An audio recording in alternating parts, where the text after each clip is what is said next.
Welcome to the Hypothalamic Amenorrhea podcast.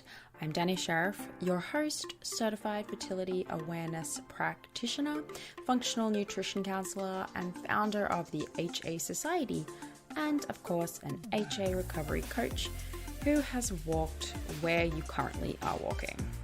This is the place to come if you care about getting your period regularly. This podcast aims to educate, inform, and keep you motivated on your period and HA recovery track. So let's dive in. But last thing, nothing on the show should be taken as medical advice, so please seek the advice of your physician. Hello, everyone. I am pumped to be talking to you right now about the Restore program. So my co-coach Ashley and I have been working since February on a new program, or our first program actually, for the HA Society. So in the past, the Society has been a membership support group. We've had tons of resources. We do coaching calls, but we've never brought in a structured program. So what we decided to do was take all of our experience working with hundreds of clients to basically create a structured program that is essentially the accumulation of all that we've learned from both working with those clients and with our members, and it's going to be amazing.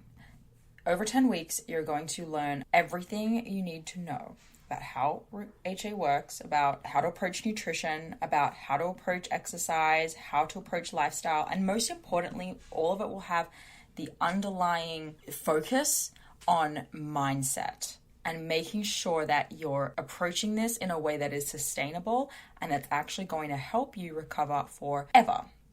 So come join us for our live 10-week program. We're going to meet every week. You're going to get education and action items, and most importantly, accountability. So Coach Ashley and I are going to be there to help you, as well as everyone else who joins the group. And so how this works is on August 17th, we will be going live with the program. We'll be opening the HA Society open to the public, and the program will start on the 17th. So it's actually going to be available for all members. So you basically just have to pay membership and you'll get to join the 10-week program. Make sure you're on the waitlist for it. Go to the hasociety.com/join. You'll be able to read on that website more about the actual breakdown of the weeks and what we're going to be covering. And you can join the waitlist there so that when it opens, you get notified. And we will see you on the day in the group. Cannot wait. Okay. Hello, everybody. Welcome back to the HA podcast. It's me, Dani, here with Ashley. Hey. Here to spread some love.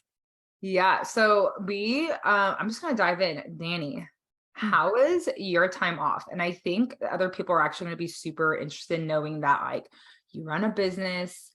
And this is when I think it's the first time since starting the HA Society, not that you haven't taken time off, but you're like, Ashley, cover the ship. I'm out.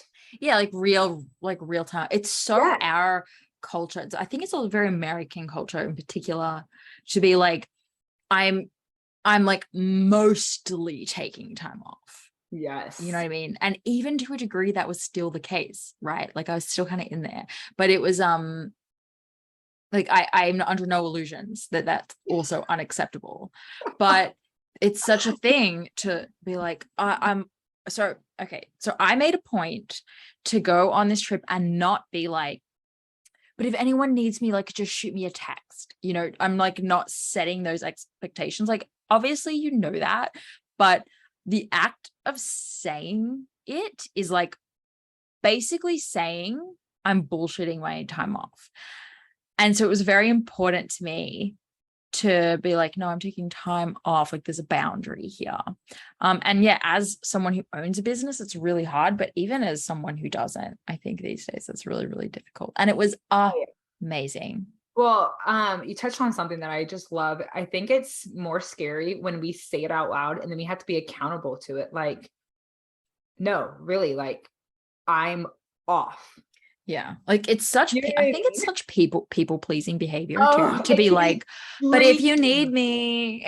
To the extreme. And we talk about people pleasing all the time in the HA Society, or maybe it's the calls that I'm on. I'm like, And somehow we got back to people pleasing, but it's been so revealing. So our last call, we were talking about how to ask for help. And part of, we got down this whole train anyways, but it wound up being like, what if it's asking for help is just in the form of boundaries, and people hate boundaries because we thrive on people pleasing, and boundaries and people pleasing are like, you can't do both. It's funny is people pleasing is so much more than just like doing what someone asks you to do. It's I think that's like a misconception that people immediately think, oh, it's just like someone wants you to do something, you always say yes.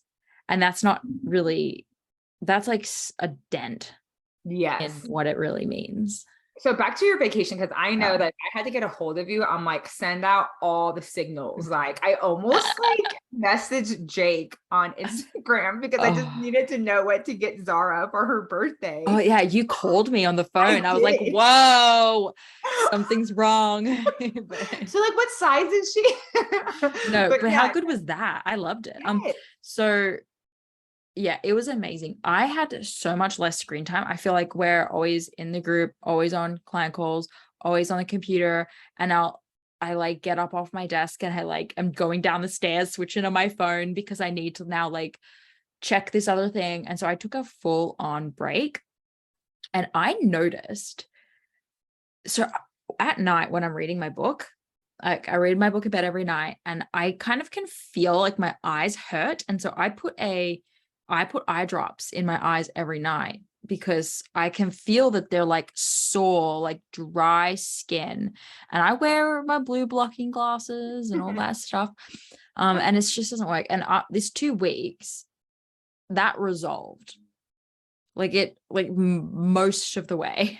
I didn't need them. My eyes just felt better.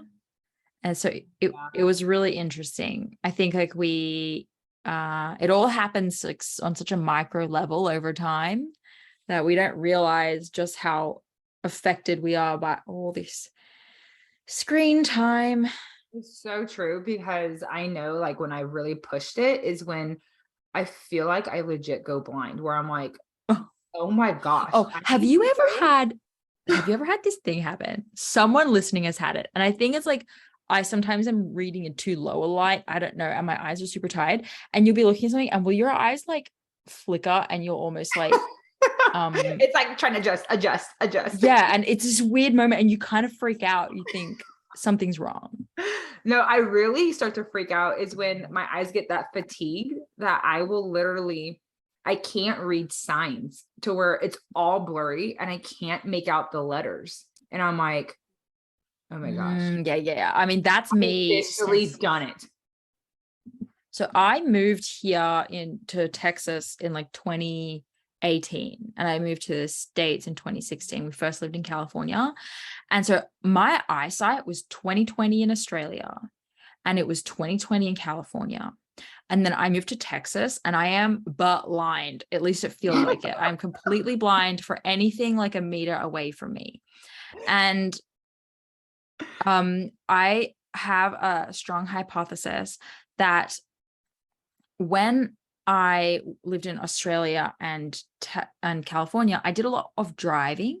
Like anywhere I've lived my whole life, I've had to like drive there. And so I would finish work or whatever and get in the car, and for like at least 45 minutes each way, the worst. But anywhere between 20 and 45 minutes throughout my life, I've had this like break where I've had to stare straight ahead and like practice that. Then I moved here, and I already work from home, but then I moved to this neighborhood. I have a garage gym now. Like everything's in walking distance. Everything's nearby. I just suddenly didn't need to leave my house that much. So I'll go days without having to look at anything that's more than like a meter in front of me.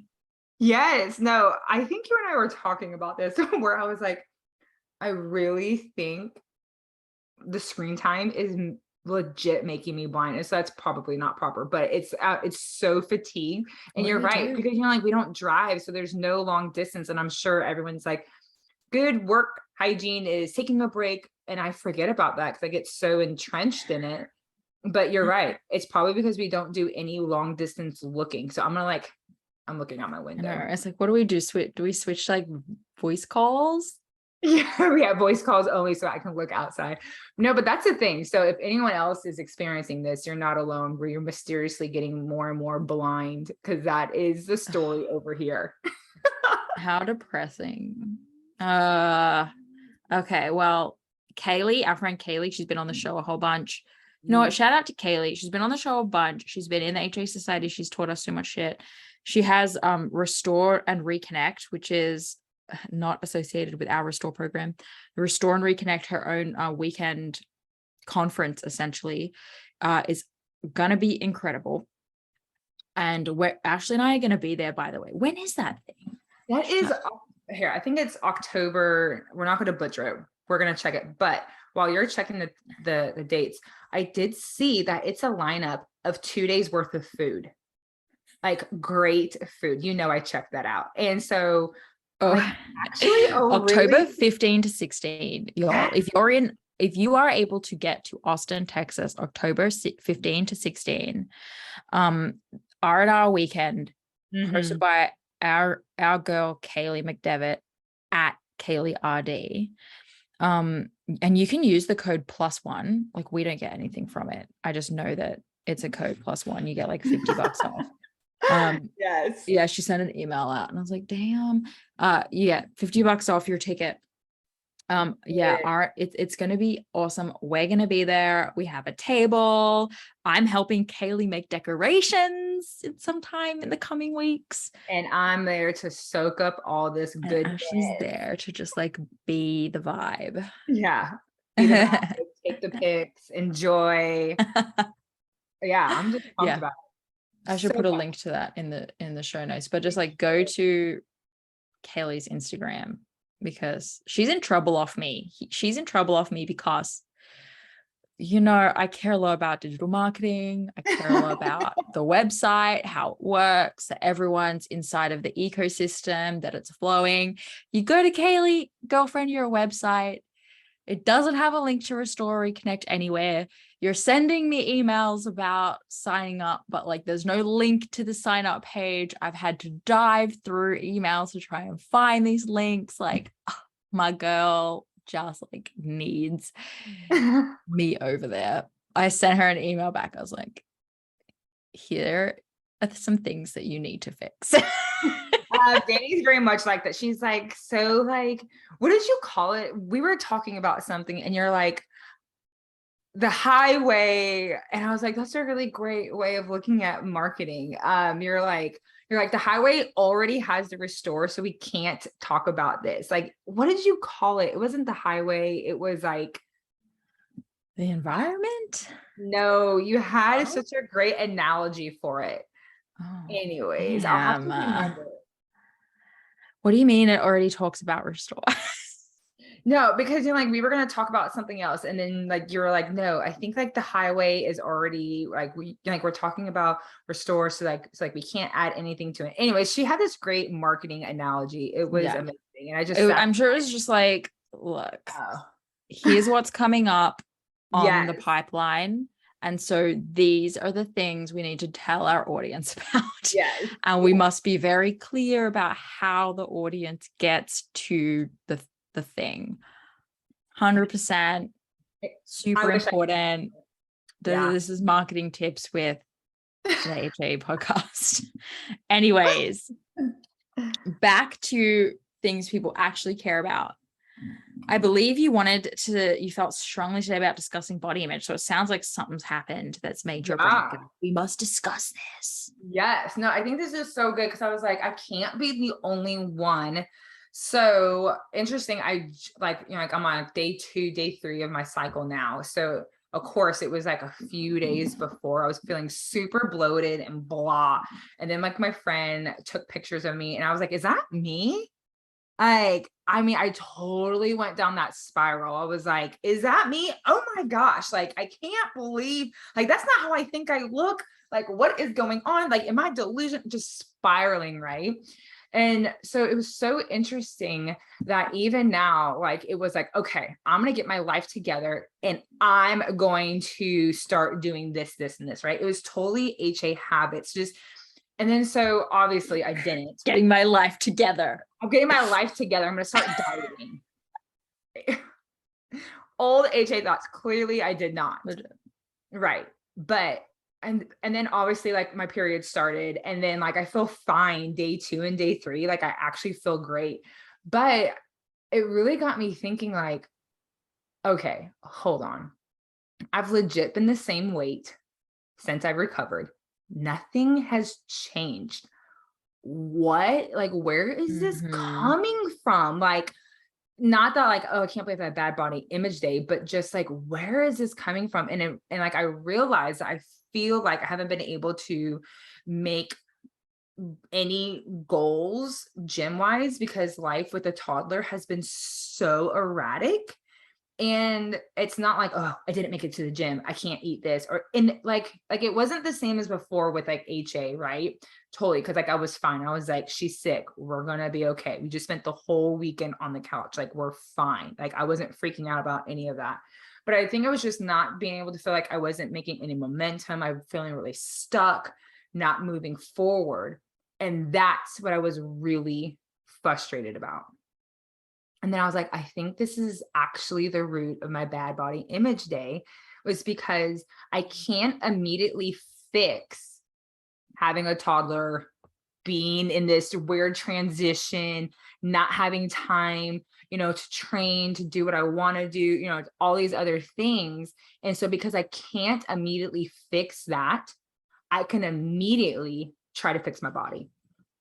Yeah, And you're kind of like in a funk for like a few days. You're like, I'm stuck. I'm being stuck. Makes me want to control.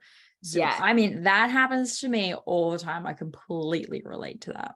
Yeah. So then the whole thought of that was, it had nothing. Yes, I'm sure to some degree there's a little bit of it had to do with my body, but the spiral and the emotional spiral had nothing to do with it. It had everything to do with feeling stuck and me wanting to translate that onto my body in order to fix it. Because it was like this intangible thing. If I can translate it onto something tangible, then I can fix it, control it, mold it. You know what I mean? So yeah, I just wanted to open it up. And like, what are some ways that you feel like you get frustrated and then take it out on your body? Yeah. I actually feel like called out. Oh, just like, because it's the exact same thing happens to me. At real talk, like a real recent situation. yeah. You came to my daughter's birthday party a couple weeks ago. Yeah. You sent photos to me because you're that amazing friend that takes photos of other people's parties and then sends them a bunch, like super amazing. But I saw photos of myself that I was like, oh no, like I don't feel great about that. And it was actually hard for me, right? And like you and I have talked about this, like sometimes seeing photos of yourself from the past is like a punch in the vagina, as you have said. And like sometimes like everyone takes unflattering photos, right? And everyone's hypercritical of their own photos. So like at a minimum, that's gonna just be the issue alone. But yeah, that happened to me. And I was like, I need to take control of this situation. Like I need to get my life together. I need to get my life together. I can't be just like okay with that, yada yada. Like it's so funny. I wish you could like put a color dye on every different emotion in your brain and just see like how certain events cause others to trigger. And we talk about this all the time. It's not easy or likely that you will totally be rid of situations like that. Life is full of triggers. It's really just like, what tools do you have in place? And for me, on that weekend, I talked to my husband about it. First and foremost was like, this is what happened. and just let it out. I think that's super important. Journal it all out too. Like I kind of try to burn myself out really quickly on the topic by getting it all out, right? If I let myself stew in it before immediately taking action to talk about it with someone, it's just going to drag out over days. So I immediately get it out, right? The shame I'm feeling or like the fears I'm having, they got to get out there. And a majority of the time, that helps a significant amount because it's taking it's putting into the light exactly what I'm feeling. And it's either, making me feel heard or allowing me to see the sort of like the over the topness, the reality of the situation. Like, well, that thought's a little bit batshit crazy, but okay, Dani. And so that really helps just to kind of like get me situated. Where am I actually at right now in the sea of freak out? Let me just get my bearings. Spiral. You're like, oh yeah. Yeah, that allows you to physically like stop the spiral. Yeah. Right. And now you're like, I gotta climb back up it now. Yeah, no, totally. Yeah, I think like it was just, I mean, although I know that it's always related to something else, like it's just so helpful for me to be like, no, this is just me feeling frustrated about something. Yeah. And any human is going to try to move it to like a modality that you can actually fix it at. And while it's nonsensical, it makes a lot of sense. It's very sensical. Yeah, sensical. There you go. Yeah. But like it makes a lot of sense. And so I feel like what does success look like? I think it's like, oh, okay. Actually, body, I realize that I am looking at you. Like I've had this thought. I am looking at you with some extremely tainted glasses right now. And I recognize that. So I'm just not going to not make any decision until like I can regain some clarity because yeah, totally. Like, okay, you can take control and get your life back together if you want to, but I'm gonna need you to wait 24 hours. Yes. To confirm. How about this? That like legit dieting would have not fixed what I'm actually truly frustrated with. Oh, no. You know what I mean? It's just like a huge band-aid to busy myself with. Yeah. Like I get how you just want to have something that you can control. Like I freaking get it. I do. Yeah. One of the hardest things for me was breastfeeding. It's very invasive. You have to strap this thing to you that's super uncomfortable, like if you're pumping, and you do it first thing in the morning, and it's not a super pleasant way to start your morning, especially when your kid gets up at the crack of dawn. So you have to kind of like do it before, like while they're up, which is a shit show. And then you're doing it all throughout the day. And there was this thing about it that made me feel out of control, made me feel like not myself anymore. And my husband wanted to do things with me like we used to like stretch every night or meditate together, take a walk, like just little things like that pumping / breastfeeding took away from me.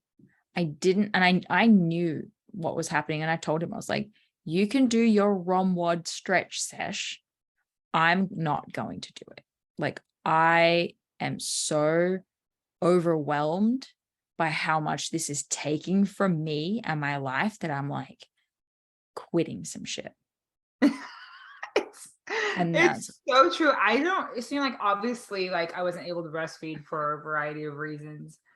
But it sounds so selfish, and even from someone who wished that they could have continued to breastfeed, but it's the realest thing. Like, no one wants excess fluids consistently having to be pumped up out of your body. at all hours of the time and day. And like, I do think it's because like you and I are very similar in some ways. And you know what I mean? Obviously, that's why we're friends. You know what I mean? But like nothing like slowing down your pace, like pumping, like cleaning out the things. Then, I mean, I remember like when Nuggie was first born, I was like, how does anyone get anything done? Well, when I realized that you could just put the pumps in the fridge. Oh yeah. Well, that's, I was like, oh, I've been cleaning them. And you know what? My point is that it took away a sense of control and independence that I want to have, that I feel like is very similar. Like, right. So where like HA recovery is taking away my coping mechanisms, my control, my ability to like be aware of exactly how many calories are coming in and how many are coming out. And you know, how often do you have conversations with people that it's like, I know what to do, but it's like I just don't know how to do it if I'm not tracking, if I'm not having X amount of food coming in, or if I'm not weighing myself. Like I don't know. Like I need the metrics, I need the tangibles. And when we're in a situation where we just have to be, I right? was saying that the other day, is like, you know, like HA is this huge opportunity to where like you have to like sit in this massive discomfort, and like biohacking your way out of it is not going to produce healing. Like you actually have to like deal with some of these things, and there is no fix it option. It is literally just this, like, have to sit with it. Yeah. And the body image, Yeah. in many ways, very similar. Yeah. And so to your point earlier, like you do have to sit with it and let it pass. Like, because that's the other thing, that you can't be so reactionary to your own thoughts. And I know that sounds like crazy, but it's true. Like some things that we have to let pass. Which is not, I don't know about you, but not my default. No. I'm like, resolve this now. And like, oh, I will definitely not regret saying this super unkind thing to my husband about what I think about his ability to stack the dishwasher. But like, yes, I will. But in the moment, I really believe that like this is worth saying. Oh, totally.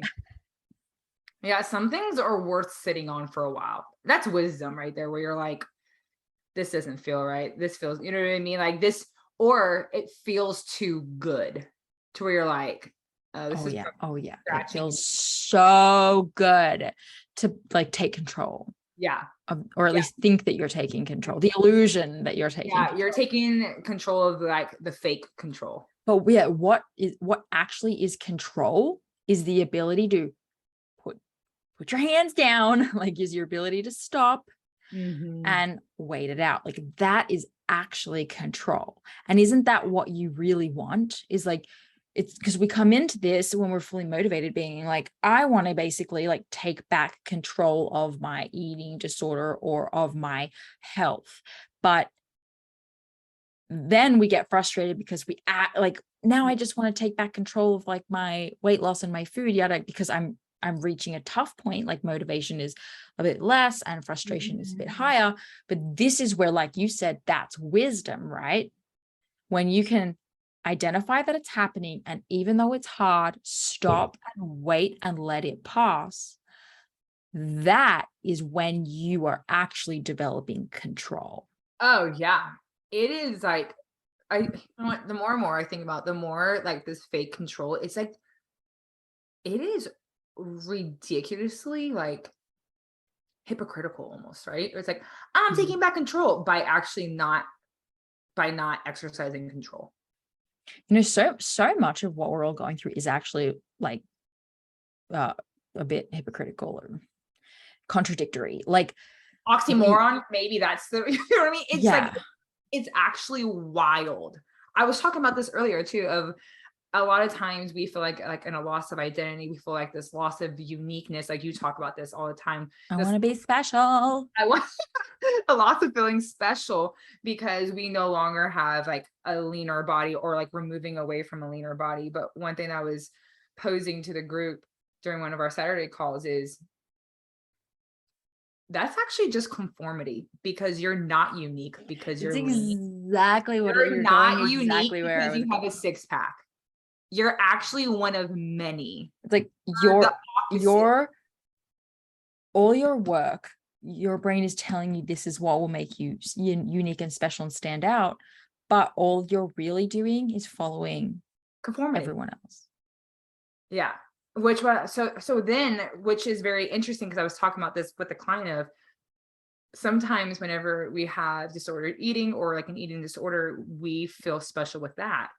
And I'm like, but you're not special. You're one of many. You're actually not like that. Like that's actually not what makes you special at all. That actually puts you in a much larger group than if you were to be you. Yeah. Isn't that wild how like we're almost convinced that that's what makes us special? Like my bicep vein makes me special. No, congrats. You are one of many. You know what I mean? Like there is no. Totally. So yeah. So I was like, a lot of thoughts this week, clearly. Yeah. It's like my ability to achieve many things, right? To be all of the things really just puts you in a group of people who like do a lot of stuff, like do too much stuff, versus those who are happy to be still and be present. It's so interesting. It is interesting. Like, why are we striving for something that we actually know is like inherently not that great? Yeah. And you know what the other thought I had is kind of based off on that is like a lot of this has to do with like our body and not like us, meaning that like what do you kind of have to offer if it is being unique or standing out that is outside of your body? Or is that your only vessel or mode to be special is if it's done through your body? Yeah, it was just kind of just following the rabbit trail. As always. Wait, no. Always good. Yeah. Yeah. I mean, I think like we'll have to always talk about body image, like probably every month. At least. Because it's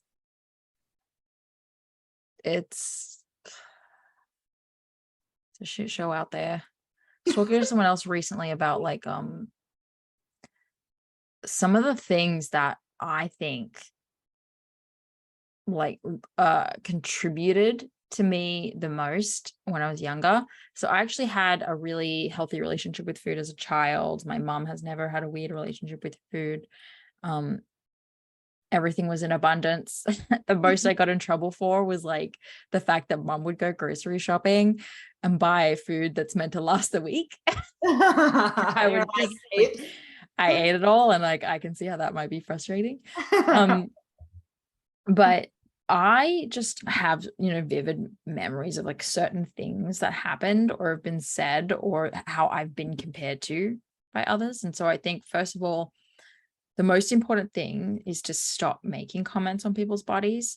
And, if you want to resolve body image issues, you need to do that. Like you need to shut that down when it's around you and when you're about to do it. And then I think one for me that was out of my control, but just that I've identified, is like when you go shopping online, at the mall, posters, models, mannequins, it's very confusing out there. Very confusing, where I'm like seeing this dress and like, that looks really cute, but when I try it on me, it doesn't look anything like that. And then on my way out of the store, I'm seeing that outfit on that mannequin is actually bulldog clipped at the waist. Like that's not how that outfit even is meant to sit. It's Yeah. like, it's all, and even though I see that, It doesn't yeah.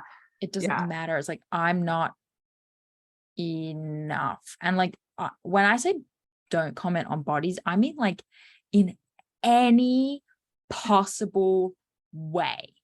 I don't even want to hear what you have to say about someone's fingers or wrists or anything. Yeah. Yeah, no, I think it's one of those things of like, I really do wish that there would be a shopping, and I don't even know if it needs to be modeled on anybody. So this is a whole thing, and I'm not settled on it. Just because It is a tough one. Yeah, because likely of this anybody's body looking like my body is like not going to, it's like, it's probably not going to happen, right?